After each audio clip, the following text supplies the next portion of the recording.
How you doing, YouTube? Matt Massive Beer Reviews, back to get another review. A little bit of side project. Hopeful goodness in the form of their red wine barrel fermented Missouri Saison du Fermier. This comes courtesy of Dusty. Thank you very much, Dusty. He just ensconced me in a big old box, a side project, and I'm banging them all out. This is number 4 of 4, so we'll see how this goes. It's been a wild ride. These caps are really hard to get off. They got some kind of extra special shit going on up there. Anyway, it's been a wild ride, literally and figuratively. The beers have been similar but very distinct and different at the same time, which is kind of cool. All wild stuff, all funky stuff. I'll be perfectly honest with you, pretty damn tasty stuff. And this one looks the part of your typical kind of wild fermented beers. Get that rich golden color, a nice soft carbonation, subtle haze to it. It is wild beer / Saison through and through. And as far as the label goes, fancy schmancy cursive in a very pretty way. So all in all, we're off to a really good start. Let's see what the sucker has on our nose. Big, huge tartness. I mean, there's almost like a lemongrass brightness to it. There is a soft funkiness, and there is a soft kind of spiciness, like a pepper coriander thing kind of going on there. I get that red wine barrel, but it's very soft. It's not overt. It's not in your face. The tartness and funkiness, I believe I'm getting more from the beer than a red wine barrel, but you do get a soft bit of kind of Venice vibes off it, but nothing too crazy. Bubble. Can you see the bubble? Yeah, she smells pretty. She smells bright. She smells summery. I mean, she is 7%. She's wine barrel aged, so you expect something to be a bit more kind of heavy or hefty duty. But this definitely comes off a very summer-like, very spring-like. Very pretty. Pretty is the name of the game. A lot of these beers. Let's dive in. Cheers.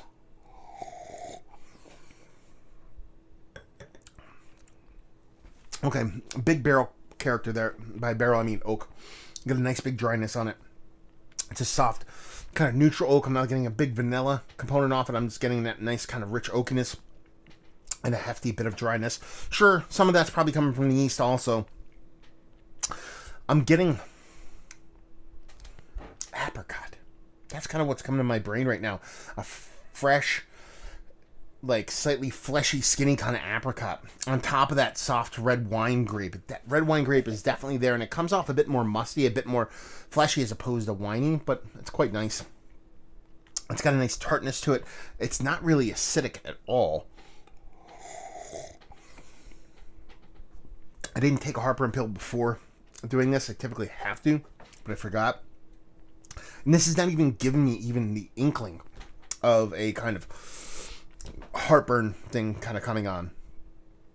Maybe a little bit, but not that much. Let's put it that way. It has the ever so slightest bit of soft apple cider vinegar vibes to it. Instead of apple ciders or apples, it's more of that kind of stone fruitiness that I kind of alluded to earlier.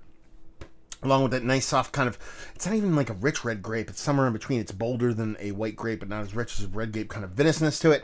A nice dryness, a nice tartness. This is absolutely 100% a summer beer. And while at the same time being a really damn complex and deep kind of dinner beer, I like to pair this with a couple things. Let that kind of tartness kind of work with some food or kind of work against it.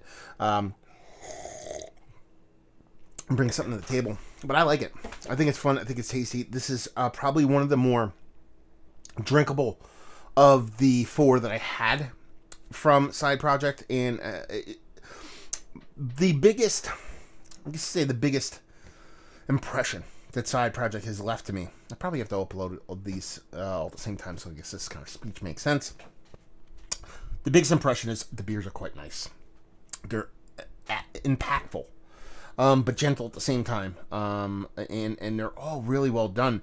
But each and every one had a very distinct personality to it. They're all really good beers, but all very individual beers. It wasn't the same model car with a different kind of option or tweak. They're all very distinct beers. You have a lot of breweries that do the wild, funky stuff, but they tend to do the same beer over and over with subtle tweaks.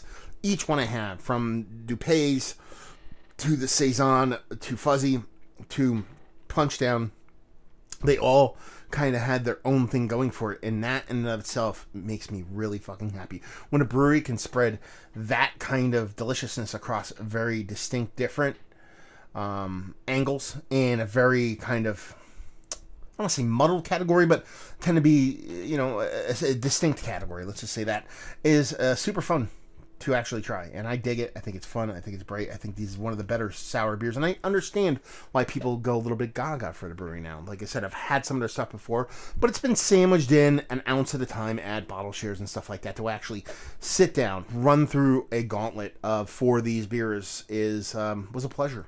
And I can't wait to do more. Let's put it that way. So let's talk about it. Is this one of the better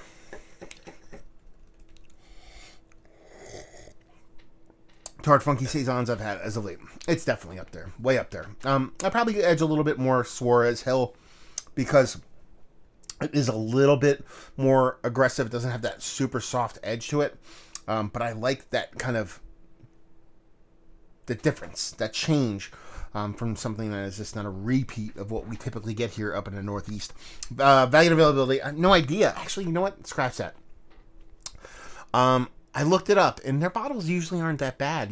Depending on the size and the format, it's usually high teens, low 20s. So that's not that bad when it comes to these kind of bottles. And leave you with a brewery only, obviously. And leave you with, if you like what we like this, if you like tart, funky, rich Saison, you want something with a bit of impact. You like barrel aging. You're like really well done, pretty made beers.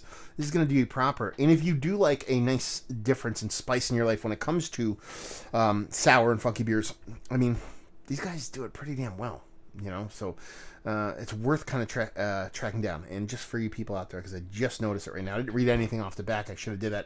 This is blend number 3 for those that are keeping score at home.